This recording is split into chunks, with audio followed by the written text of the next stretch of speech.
7:03. Carlos Fernández, presidente de Fedecámaras, nos acompaña. Seguramente esta entrevista va a generar mucha noticia por todo lo que nos puede decir y por su capacidad de análisis y por la pertinencia del tema.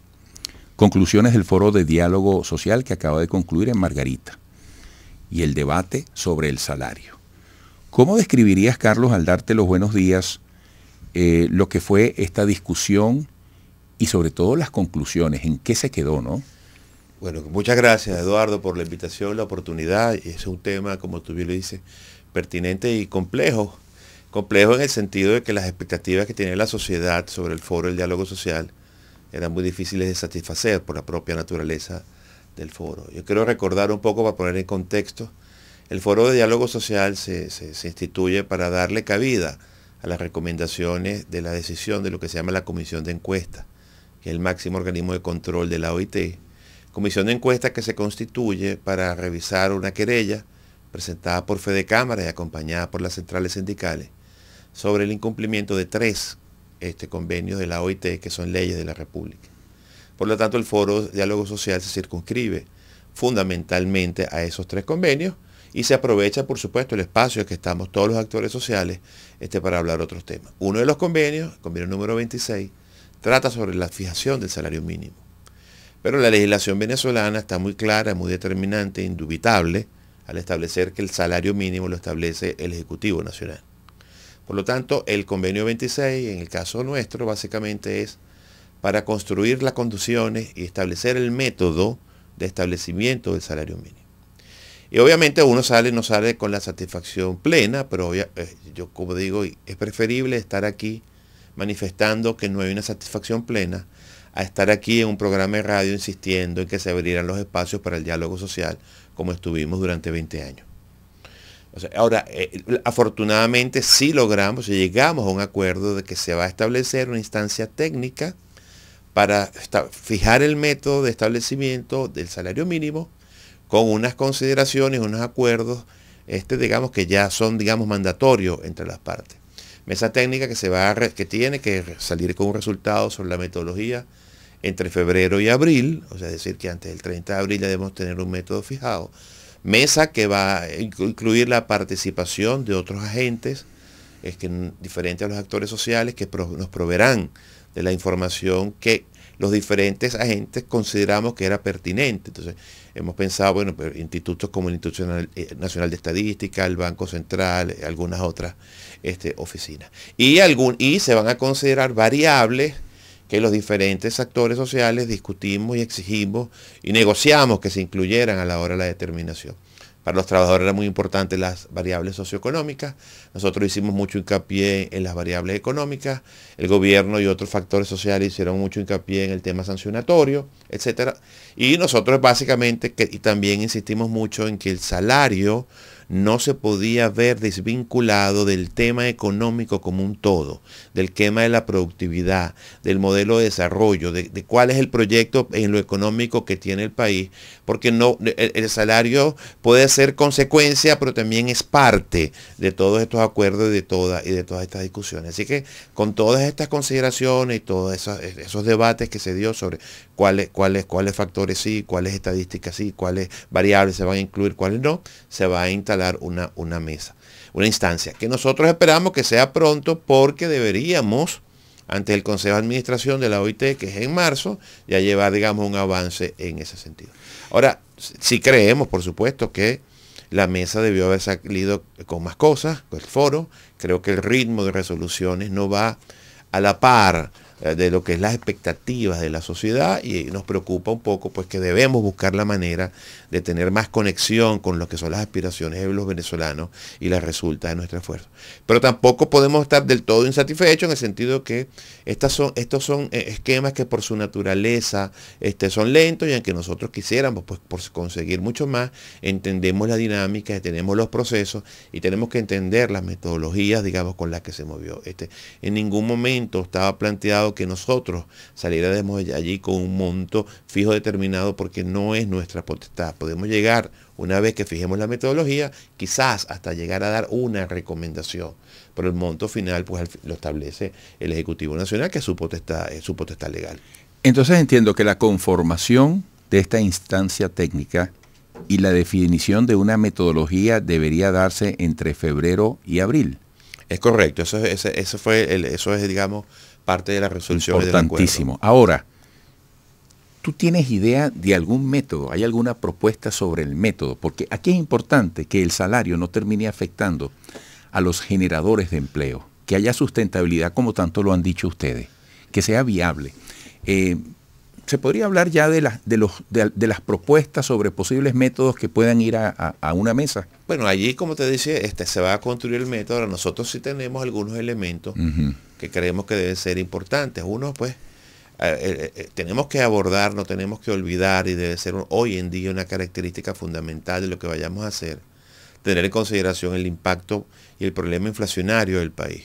Porque una de las cosas que nosotros insistíamos en la reunión, y no solamente nosotros, otros también, es hoy tenemos que fijar un mecanismo que una vez que se fije, no pierda su valor en el tiempo. O sea, que no ocurra un poco lo que se hizo el año pasado, que se fijó un valor determinado, que en un momento X, marzo, creo que finales de marzo del año pasado, tenía un equivalente, vamos a decir, a $30 y tenía una capacidad de compra de X productos, y al final del año pues eso se diluyó por el efecto de la inflación.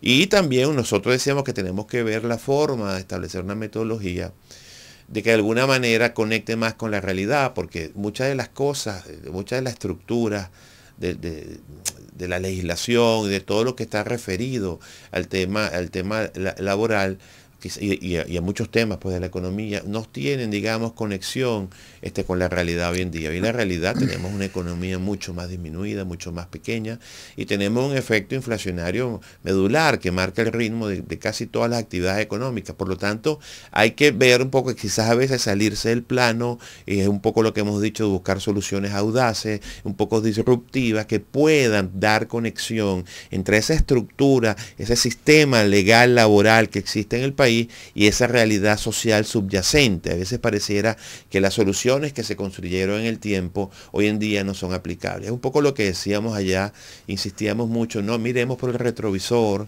miremos por el parabrisas. Tenemos que ver más hacia el futuro que al pasado. Tenemos que sacarnos, deslastrarnos de tantos prejuicios que de una u otra forma todos nos hemos construido en cuanto a la realidad del país, en cuanto a los diferentes actores y sus posiciones, y miremos una construcción que sea pertinente a la realidad actual y que de alguna forma traiga no solamente un número, porque el número es importante, es la base de cálculo para muchas cosas, pero ¿cómo hacemos para que ese número se inserte en un nuevo modelo productivo?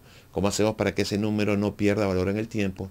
Y también cómo hacemos para tratar uno de los males económicos venezolanos importantes, que es que no se está generando suficiente empleo formal. Entonces a lo mejor vamos a salir de allí con un número que es muy satisfactorio para quienes tienen empleo formal, y que sin duda servirá de referencia para aquellos que están fuera de la formalidad, pero también tenemos que tratar y entender que hay una realidad de muchos venezolanos que no tienen un empleo formal, y que yo creo que también aspiran que estas instancias donde estamos los actores sociales tomen en consideración su realidad y su problemática. Los que trabajan por su cuenta, que son millones de venezolanos, la asociación de Alfredo Padilla, ahorita no recuerdo el nombre, que reúne a los que trabajan por su cuenta, dice que son más de 6 millones de venezolanos. Bueno, ¿cómo tomamos en cuenta esa realidad? ¿Cómo tomamos en cuenta también en la decisión, que tiene que ver mucho, sin duda, con el monto, pero también aunque no pierda valor, con 5 millones de pensionados? Así que el tema es muy complejo y va mucho más allá de números. Yo hubiera preferido, sin duda, Eduardo, salir de aquí con muchísimo más información, con tener el método definido, quiénes son las gente que nos van a acompañar, cuáles son todas las variables que se van a incluir, y tener una aproximación, pero no correspondía y no era la instancia. Ahora, espero que de aquí a abril, conformada esta instancia y teniendo todas estas variables, podamos salir no solamente con un número, sino con todas estas consideraciones que estoy dando para realmente revitalizar la generación de empleo y, por supuesto, tener unos ingresos, digamos, más acordes con la realidad actual, y que de alguna manera puedan ir ajustándose o ir manteniendo su valor en el tiempo ante los efectos de la inflación. Fíjate, tú estás hablando de manera sustanciosa, soluciones audaces y disruptivas. Eso no es cualquier cosa. Y hablando de la formalidad del empleo, y me quedan 2 minutos en este bloque, hay términos como la posibilidad de dolarizar el salario o dolarizar, oye, se me olvidó el término ahorita, pero dolarizar el salario o todo este conjunto de incentivos que de manera creativa, solidaria, los empresarios han ido creando bonificaciones, o salarizar el ingreso. Ese era el otro término. Dolarizar el salario, salarizar el ingreso actual. Eso le impone al empresario, supongo yo, unas consideraciones muy importantes, ¿no? A la hora de realizar las viabilidades. Sí, por eso decíamos que nuestra insistencia también era que esta mesa, que esta metodología se vaya a un ambiente donde participen otros actores, precisamente para ver dentro del modelo, dentro de lo que se va a hacer con la economía, cómo ponemos el tema del salario. Pero cuando hablamos de prestaciones, todas estas claro, cosas, pero ¿no? cuando hablamos de soluciones disruptivas, por ejemplo, esto es un ejemplo, yo no quiero decir que esto sea así. Exacto. ¿Es acaso una solución universal la única manera de buscar una solución? No se podrán buscar soluciones sectoriales, por ejemplo, una solución para el sector privado, una solución para las empresas públicas, una solución para la PDVSA, una solución para la administración central, una solución para la administración descentralizada, una solución para los que trabajan por cuenta y riesgo. O sea, tenemos que salirnos un poco de esa universalidad que durante muchos años funcionó, pero si hoy en día tú tienes lugares, espacios donde hay posibilidades de tener algunas mejoras, ¿por qué no? Tú hablas de la salarización, de la dolarización. Nosotros hablamos, bueno, ¿y por qué no empezamos entre todos a diseñar o construir un fondo de estabilización socioeconómica con los recursos que están afuera, con todo este proceso de diálogo en México, que de alguna manera pueda servirle al Ejecutivo para tener cierta capacidad, digamos, de respuesta ante los temas de la inflación y la pérdida de valor para los trabajadores de la administración pública?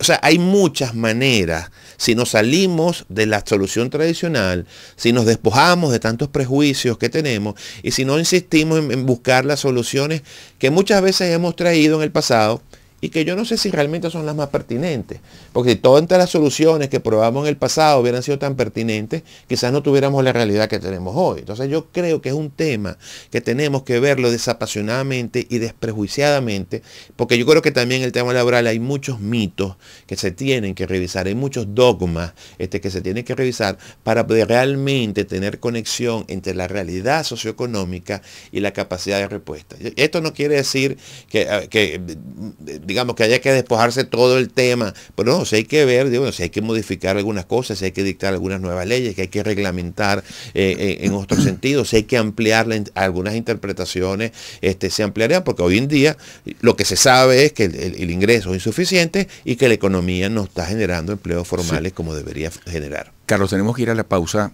Es interesante que se dé este escenario que acaba de darse en Margarita en el marco del diálogo posible.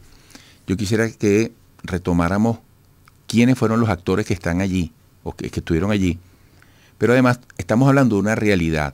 A esta hora hay gente que está por abrir un restaurante o tiene un proyecto en medio de la adversidad.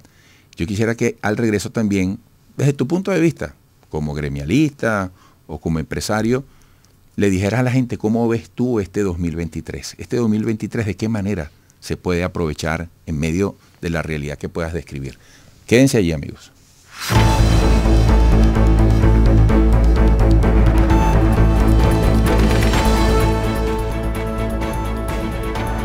7:20 minutos. Carlos Fernández, presidente de Fedecámaras. Tú acabas de decir algo aquí en una conversación. Tú decías, ¿quién quiere trabajadores pobres sin capacidad de consumo? ¿A quién le conviene?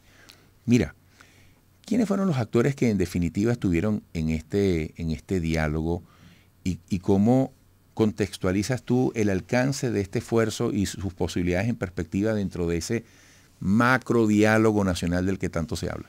Mire, aquí como actores sociales estuvieron para el gobierno representado por el ministro del Poder del Trabajo, el Poder Popular del Trabajo, su viceministro. También había un embajador, el embajador de Venezuela ante los organismos internacionales de Ginebra, que es el que tiene la relación, digamos, con la IT y otros funcionarios de esa embajada. Estaban por los trabajadores, representaban 4 centrales sindicales. Hay 2 centrales sindicales que lamentablemente no estuvieron solamente en el primer foro y no han existido más. Estas centrales son la Central Bolivariana, que digamos, vinculada al oficialismo, la CTB, la Confederación General de Trabajadores, llamada CGT, y la sociedad ASI, que que es otra central. Estaba Fede Cámaras por los empleadores. Y yo creo que, y bueno, por supuesto estaba una delegación importantísima y de muy alto nivel de la OIT, presidida, bueno, nada más y nada menos que por la señora Corín Vargas, que es lo que se llama la jefe de la Comisión de Normas, es decir, digamos la que lleva todos los organismos regulatorios y que lleva la interpretación, cómo deben ser interpretados y aplicados toda la cantidad de convenios y resoluciones y recomendaciones que tiene la OIT, que muchas, como decía, muchas son parte de nuestra legislación. Yo creo que estábamos, muchos de los que estaban, faltaron otros, sin duda, y yo creo que fue positivo, más allá de las diferencias, de las tiranteses, hasta de las ofensas que en algunos momentos, sobre todo pues contra Fede Cámara, salieron inclusive por las redes sociales. Yo creo que al final hay un compromiso, primero con el diálogo. Todos los actores sociales que estamos allí sabemos que es mucho mejor estar sentados allí que seguir buscando e insistiendo en que se diera pues el diálogo tripartito. Ya está instalado, ya está formalizado y además está acompañado por la OIT. Yo creo que a pesar de las diferencias que siempre hay, los trabajadores y Fede Cámaras, los empleadores, pues nos vimos como las fuerzas de la producción. Ya creo que no, aunque pongamos tener algunas diferencias importantes, no nos sentimos antagónicos en los momentos actuales. Hemos entendido que el tema de la recuperación económica y el tema de la recuperación de los ingresos de los trabajadores, de la dignificación del trabajo, es un tema muy importante en la que todos estamos comprometidos. Pero bueno, como te decía al principio, yo creo que esos son para mí los elementos sustantivos, porque ese diálogo no termina allí. Seguiremos teniendo encuentros como los que tenemos aquí. Nosotros tenemos una cosa que se llama diálogo bipartito, que es un espacio donde compartimos las centrales sindicales y Fede Cámaras. Allí no está el gobierno, pero estamos nosotros, y fuera de esos foros nosotros seguimos trabajando nuestros temas, discutiendo estas cosas, buscando alternativas. Y yo creo que una cosa muy importante es que nadie salió cerrado a seguir, digamos, procurando soluciones. Yo creo que ahí todos salimos abiertos en que esto no es un diálogo definitivo, no fue el último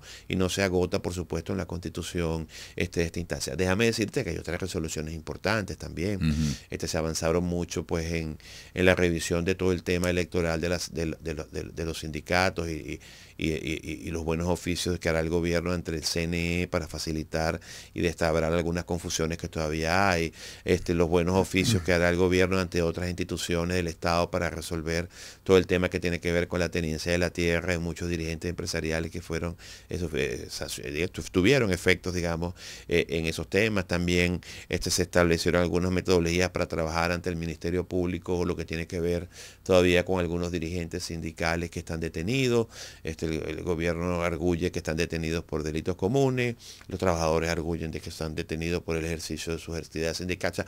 Hay también otra serie de cosas más allá del salario, porque como te decía, hay otros convenios, el convenio 87, libertad sindical, que no implica todas estas cosas que acabo de mencionar, y también quedaron pues en la resolución. También salieron otras resoluciones referentes al convenio 144, que tiene que ver con el diálogo tripartito, y se estableció toda una metodología y cómo se va a trabajar las memorias que el gobierno debe presentar hasta la OIT de todas sus actividades en el mundo laboral durante cierto periodo de tiempo en relación a determinados convenios que la OIT pide pues que se informe, y esas memorias tienen que ser discutidas con los agentes sociales, los trabajadores, los empresarios, para enviar para allá, y después nosotros debemos hacer nuestros comentarios de esas memorias. O sea, se abordaron otros temas. Ahora, sin duda alguna, el 26, que es el del salario mínimo, ante la expectativa de la sociedad, por supuesto, se le dio muchísima importancia.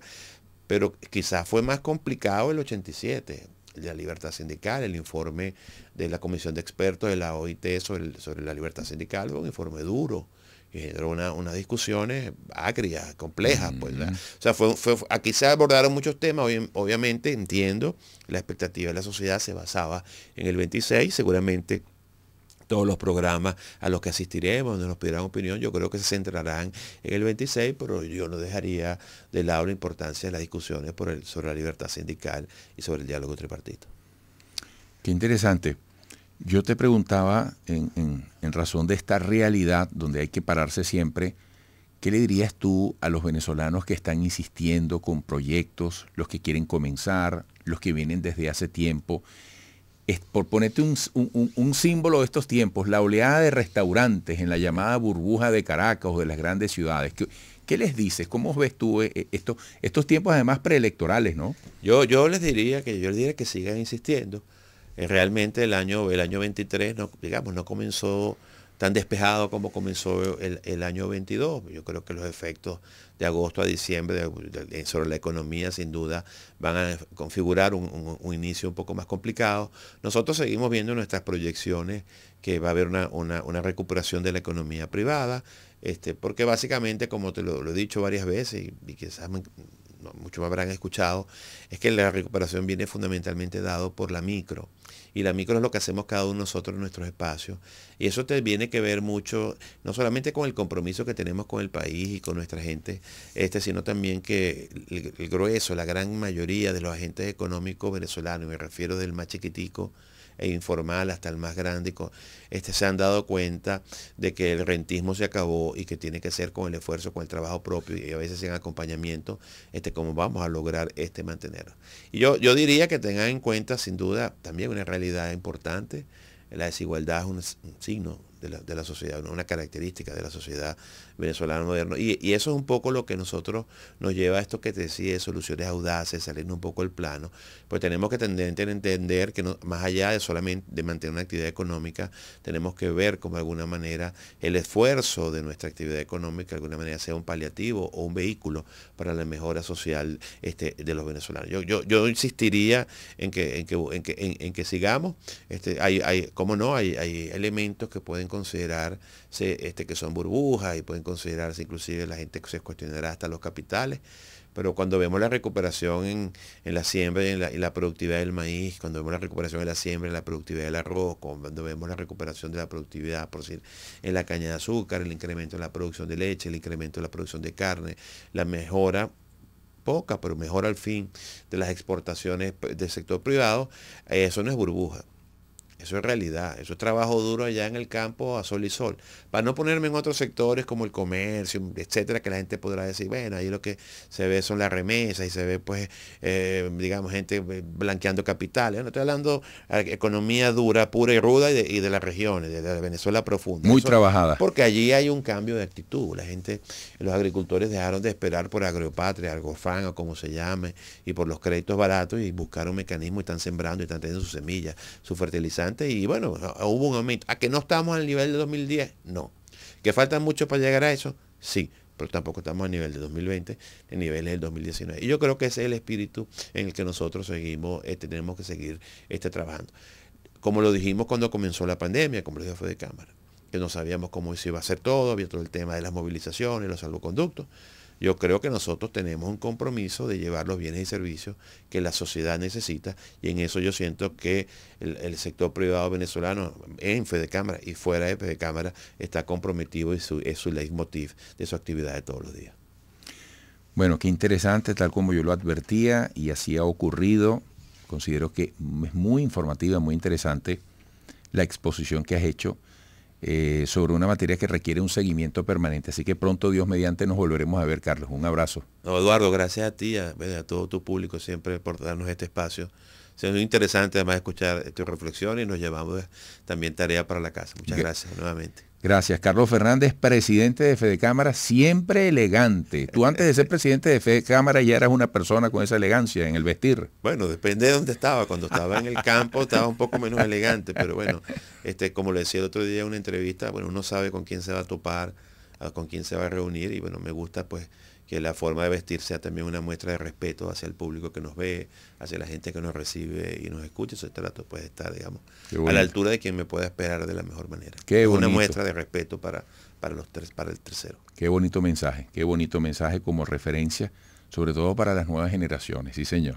Que nunca muera la corbata, ¿verdad? Amigos, regresaremos.